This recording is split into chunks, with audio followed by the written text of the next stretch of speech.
தமிழக வெற்றிக் கழகத்தின் 2வது மாநில மாநாடு ஆகஸ்ட் மாதம் 25ஆம் தேதி மதுரையில் நடைபெற இருப்பதாக அக்கட்சியின் தலைவர் விஜய் அறிவித்திருந்தார். அதனைத் தொடர்ந்து கடந்த மாதம் 17ஆம் தேதி பந்தல்கால் நடும் பணி நடைபெற்றது. அன்றைய தினமே மதுரை மாவட்ட காவல் கண்காணிப்பாளரிடம் அக்கட்சியின் பொதுச் செயலாளர் என் ஆனந்த் மாநாடு தொடர்பாக அனுமதி மனுவை அளித்தார். இதனையடுத்து தாவேகா மாநாடு ஏற்பாடுகள் பாராபக்தி பகுதியில் தீவிரமாக நடைபெற்று வந்தது.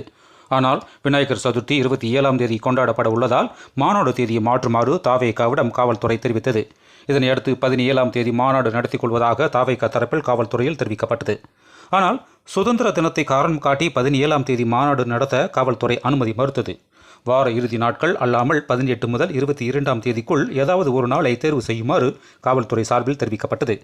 இதனைத் தொடர்ந்து தாவேகா மாநாடு தேதியை தொடர்பான புதிய மனுவை காவல்துறையிடம் அக்கட்சியின் பொதுச் செயலாளர் புஸ்லி ஆனந்த் கொடுக்க உள்ளதாக தகவல் வெளியாகியுள்ளது.